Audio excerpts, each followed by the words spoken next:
Et sur le cas de l'affaire Alstom, où j'ai eu accès en tant que président de la commission d'enquête aux heureux gagnants, enfin aux prestataires de cette vente, effectivement, de manière un peu troublante, on découvre que vous mettez la liste des prestataires d'Alstom, de la vente Alstom, GE, et la liste des donateurs ou des organisateurs de dîners de levée de fonds. On peut faire des traits, quoi. Ça match un certain nombre de fois, ce qui pose effectivement un certain nombre de questions. Voilà.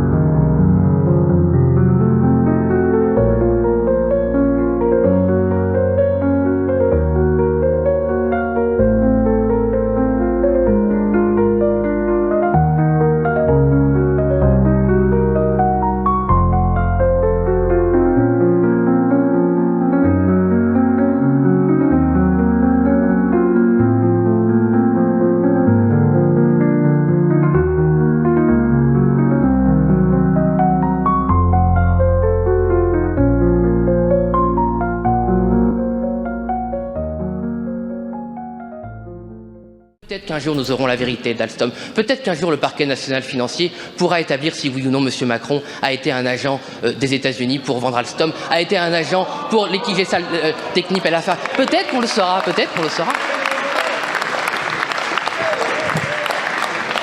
Je sais aussi les pires moyens des ingérences américaines, puisqu'on m'a lancé ce sujet, je ne vais pas m'arrêter, chers collègues. Je sais aussi que vous pouvez rentrer chez vous un soir et que votre appartement a été visité par des forces mystérieuses. Je sais que vous pouvez rentrer chez vous une deuxième fois un soir et que votre appartement a encore été visité par des forces mystérieuses, que vos documents ont disparu, que vos ordinateurs ont disparu, mais que votre argent est resté là, que tout ce qui a de la valeur de votre argent est resté là. Et quand vous allez voir la police, on vous dit « mais c'est sans doute des gitans qui sont passés dans votre appartement ». Bien sûr, les gitans qui ont fait un feu de joie avec les documents que vous pouviez avoir. Je sais aussi qu'est-ce que ça peut faire, et mon collègue Thomas Ménager là derrière moi, c'est lui qui m'a récupéré, qu'un soir, non mais ça peut vous intéresser peut-être, car c'est la vérité, chers collègues, qu'un soir, vous quittez le travail à 22h un samedi soir, et puis vous êtes pris dans une rue sombre, vous êtes agressé au couteau, vous êtes mis à terre, quelqu'un qui parle anglais vous enfonce sa lame dans la paupière en vous disant que si vous allez voir la police, il va vous tuer. Et voilà, ça vous fait rire? Ça vous fait rire? C'est ce qui m'est arrivé. Et tout ça, c'est peu ce qui peut arriver à d'autres lanceurs d'alerte qui ont eu beaucoup plus de courage que moi, qui ont fait des choses bien plus graves que moi. Je voudrais quand même répondre à M. Bernalicis et M. Léaumont, finalement sans grande surprise, que je crois qu'on a une véritable différence idéologique sur ce sujet-là. Vous voulez absolument, à tout prix, que les étrangers aient en France autant de droits que les Français.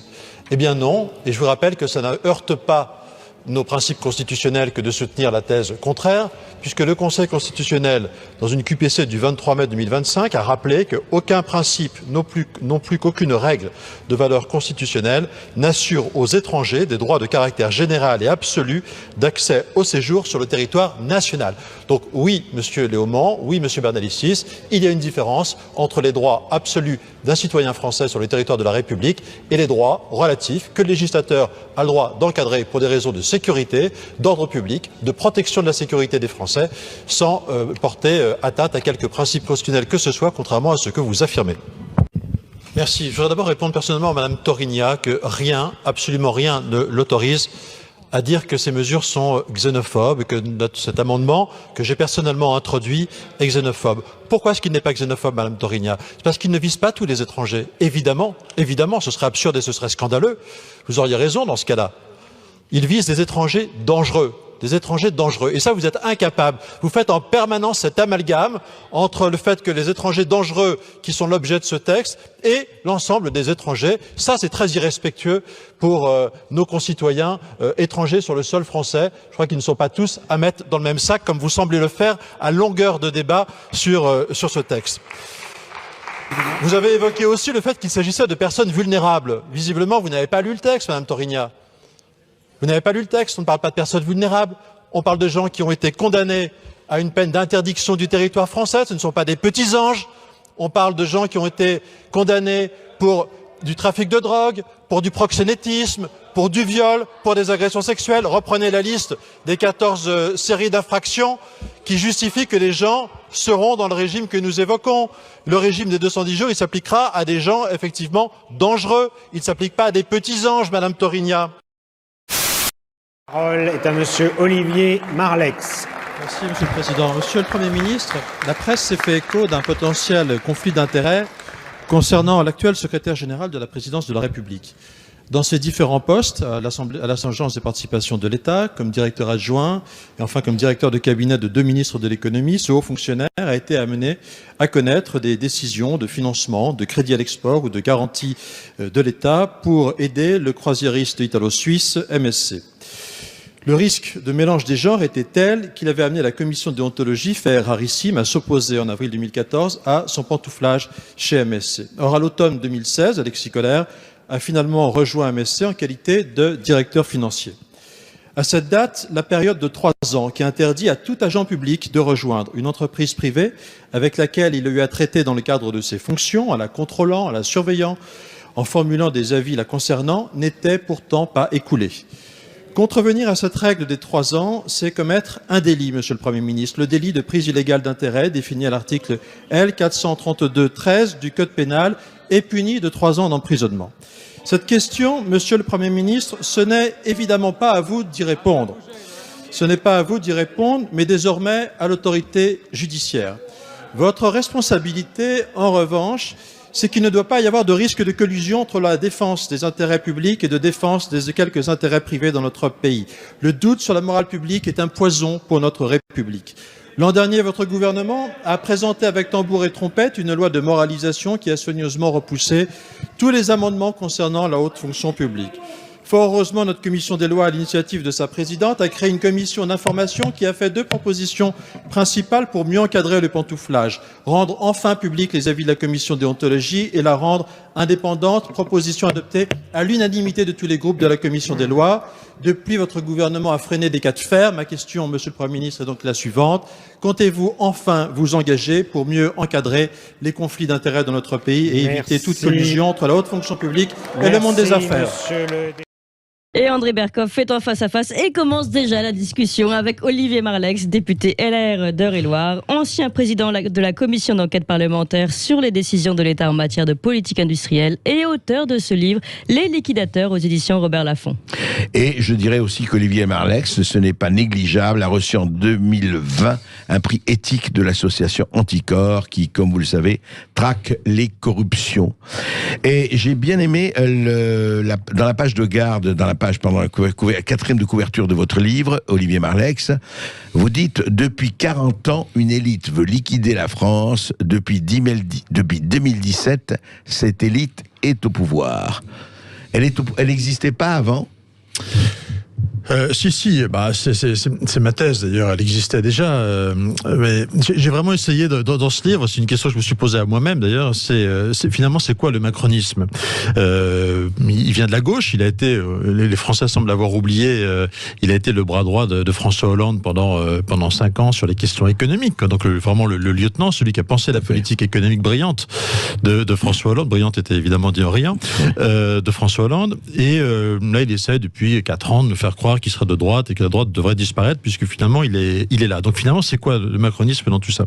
Et la thèse en réalité de mon livre, c'est de dire qu'en fait ce que fait Macron, ce n'est que la poursuite de ce qu'a fait ce qu'on appelait la deuxième gauche dans notre pays, c'est-à-dire cette gauche qui au tournant des années 80, ce qu'on appelle le tournant de la rigueur, a découvert la mondialisation avec des trajectoires d'ailleurs formidables pour certains d'entre eux.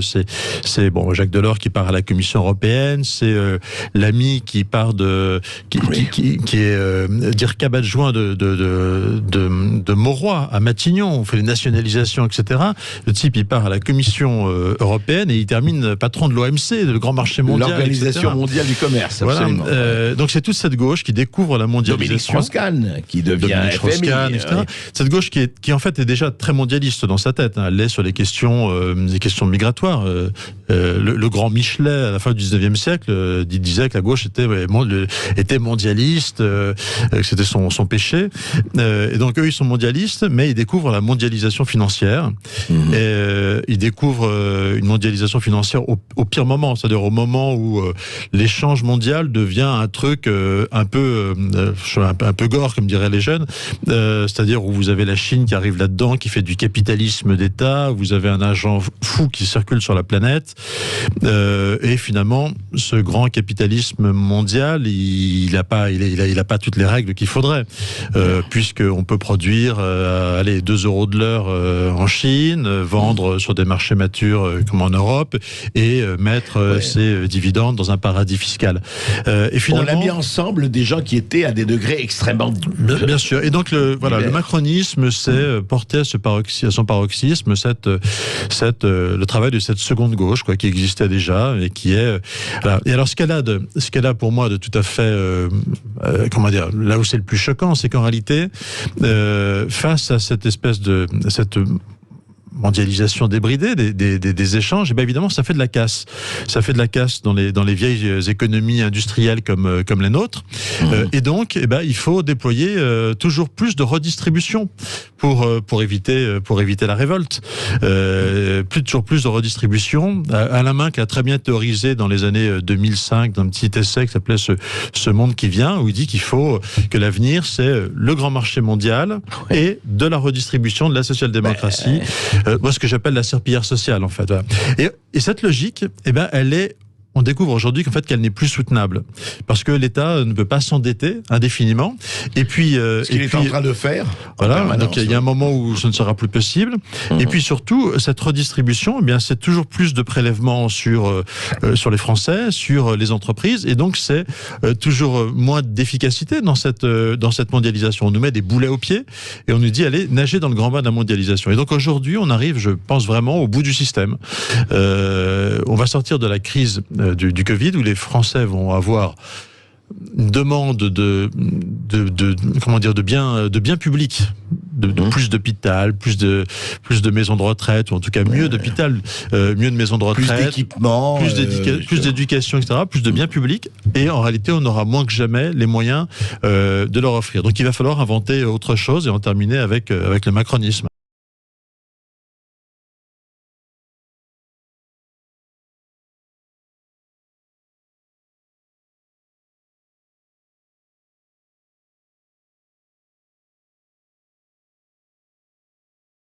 François Bayrou nous prépare un référendum. Nous le voyons en plein travail.